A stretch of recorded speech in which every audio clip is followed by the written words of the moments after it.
Assalamualaikum warahmatullahi wabarakatuh. Halo, bagaimana kabarnya semua? Lama tidak berjumpa ya. Jadi, di pertemuan kali ini kita akan belajar sama-sama mengenai ikatan kimia. Nah, sebelum kita memasuki materi ikatan kimia, di sini saya mempunyai ilustrasi. Kalian bisa melihat di sini ada gambar garam dapur. Nah, sebenarnya kalian itu tahu nggak sih bagaimana sih cara terbentuknya garam dapur? Atau kalian tahu tidak apa sih nama senyawa dari garam dapur? Nah, jadi garam dapur itu dikenal dengan NaCl. Nah, jadi garam dapur ini terbentuk dari senyawa Na+ plus Cl-. Baik, selanjutnya saya mempunyai ilustrasi yang kedua yaitu ilustrasi air.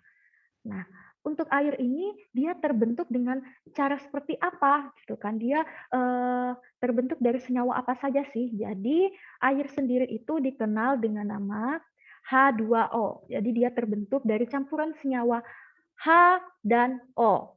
Oke, dari kedua ilustrasi yang sudah saya berikan, apa sih hubungannya dengan ikatan kimia yang akan kita pelajari? Jadi dari kedua ilustrasi yang sudah saya berikan, nah rata-rata mereka itu terbentuk dari macam-macam senyawa. Jadi tidak hanya terdiri dari satu senyawa saja. Nah, itu dinamakan adalah ikatan kimia karena terjadinya ikatan ya, ikatan antar senyawa. Nah, sebenarnya ikatan kimia itu tidak hanya ikatan ion saja, tidak hanya ikatan kovalen saja. Nah, mungkin seperti contoh yang pertama tadi, saya punya contoh garam dapur, itu kan disebut namanya ikatan ion. Dan untuk air tadi, untuk ilustrasi air tadi itu disebut dengan ikatan kovalen. Sebenarnya ikatan kimia itu memiliki beberapa jenis. Contohnya yang pertama seperti yang saya sebutkan tadi, yaitu ada ikatan ion. Nah, jadi ikatan ion ini merupakan elektrovalen ya. Nah, jadi dia terdapat serah terima elektron. Selanjutnya ada ikatan kovalen dan yang terakhir ada ikatan logam. Nah, tapi untuk di pertemuan kali ini saya hanya akan berfokus pada penjelasan ikatan ion terlebih dahulu. Baik, kita lanjut dulu. Kita akan membahas mengenai kestabilan unsur terlebih dahulu. Nah, jadi kenapa sih unsur di alam itu cenderung untuk bersenyawa dengan unsur lain? Nah, kenapa dia harus berpasangan seperti itu? Kenapa dia tidak mengikat sesama unsurnya saja? Nah, itu karena unsur-unsur yang ada di alam ini ingin stabil. Misalnya, saya punya contoh yang paling gampang itu adalah NaCl atau garam dapur tadi.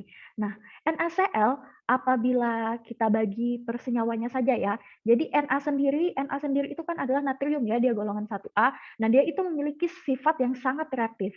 Sedangkan Cl sendiri itu merupakan golongan 7A dan dia itu memiliki sifat yang beracun. Akan tetapi apabila mereka itu bergabung, Na digabung dengan Cl, ternyata dia menghasilkan unsur yang sangat berguna ya di kehidupan kita sehari-hari, seperti yang bisa kita rasakan, garam dapur itu sangat berguna untuk kelangsungan hidup kita. Untuk stabilan unsur sendiri ini jadi, suatu unsur itu dapat dianggap stabil apabila dia sudah memenuhi kedua aturan berikut. Jadi ada aturan mohon maaf. Nah, jadi ada aturan duplet dan juga ada aturan oktet. Nah, jadi apa itu aturan duplet dan apa itu aturan oktet? Jadi aturan duplet itu adalah yang memiliki elektron valensinya yaitu 2. Sedangkan oktet itu adalah senyawa yang memiliki elektron valensi sama dengan 8. Nah, jadi unsur-unsur itu akan dikatakan stabil apabila dia memiliki atau dia memenuhi aturan duplet ataupun aturan oktet gitu. Ya, dalam mempelajari ikatan kimia kita tidak lepas dari yang namanya lambang Lewis. Jadi apa itu lambang Lewis? Nah, lambang Lewis adalah lambang untuk menyatakan jumlah elektron valensi yang digambarkan dengan titik biasanya. Nih, saya punya contoh. Misalnya di sini ada unsur C. Unsur C itu kan dia memiliki nomor atom yaitu 6. Nah, tapi apabila kita konfigurasikan, jadi dia itu memiliki elektron valensi dengan jumlah 4. Maka dari itu, kita gambarkan lambang Lewis-nya. Nah, mengelilingi, unsur C ini, begitu. Jadi dia digambarkan dengan titik. Begitu juga dengan O. O itu memiliki elektron valensi yang berjumlah 6. Maka dari itu, di sini dia ada 6 titik yang mengelilingi unsur O. Selanjutnya untuk Na sendiri karena dia elektron valensinya hanya satu, maka dari itu kita dia tidak mengelilingi atom Na, tapi kita menaruhnya eee, di sampingnya ya, di sampingnya. Begitu pula dengan Mg, karena dia memiliki elektron valensi 2, maka dari itu kita meletakkannya berseberangan. Jadi seperti itu ya. Jadi lambang Lewis itu adalah lambang untuk menyatakan jumlah elektron valensi yang biasanya digambarkan dengan titik. Baik, selanjutnya kita akan sama-sama mempelajari mengenai apa itu ikatan ion. Nah, jadi ikatan ion itu adalah ikatan yang proses terjadinya transfer elektron atau serah terima. Jadi apabila ada suatu ikatan yang terjadi serah terima elektron, berarti itu dinamakan dengan ikatan ion. Nah, untuk ikatan ion sendiri, apabila dia melepas elektron, itu berarti merupakan unsur logam atau elektropositif apabila dia melepaskan elektron. Dan apabila dia menerima elektron, nah itu merupakan unsur non logam biasanya dan dikenal dengan elektronegatif. Nah, untuk unsur-unsur logam, contohnya seperti golongan 1A, 2A, 3A, dan lain-lain. Selanjutnya, untuk unsur non-logam atau yang biasanya menerima elektron, itu ada golongan 7A, golongan 6A, dan unsur non-logam lainnya. Nah, jadi selanjutnya yaitu ada sifat senyawa ion. Apa saja sih sifat-sifat dari senyawa ion? Yang pertama itu ada eh, memiliki sifat yang kristalnya keras tetapi rapuh. Nah, seperti contohnya NaCl lagi, karena ini adalah contoh yang paling mudah ya, karena kita menggunakannya dalam keseharian. Nah, contohnya untuk NaCl atau garam dapur ya yang kita ketahui. Dia itu kan memang bentuknya itu adalah kristal, ya, kristal atau padat. Tapi dia itu rapuh. Nah, contohnya apabila garam yang berbentuk kristal itu apabila kita apabila ia terkena pukulan kan dia akan rapuh ya, dia mudah rapuh. Beda dengan kayu.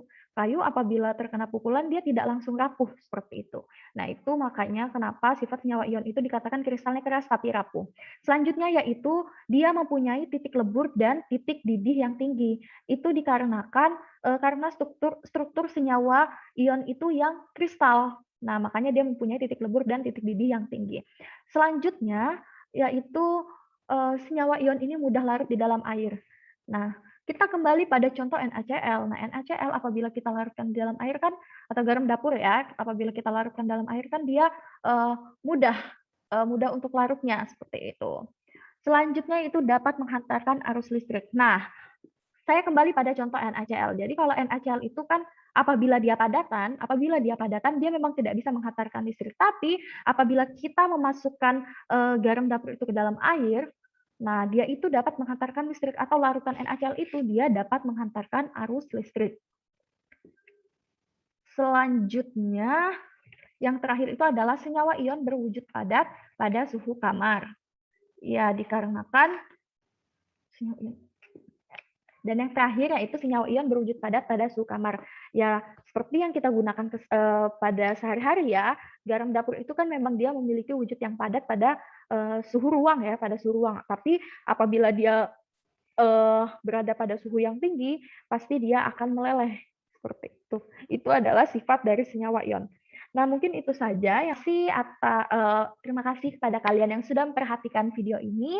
Semoga video ini bermanfaat bagi kalian dan jangan lupa lebih banyak melatih diri kalian untuk mengerjakan soal-soal agar kalian lebih mudah untuk memahami materi-materi agar kalian lebih mudah untuk memahami materi-materi yang saya jelaskan. Terima kasih. Saya akhiri. Wassalamualaikum warahmatullahi wabarakatuh. Salam sehat semuanya.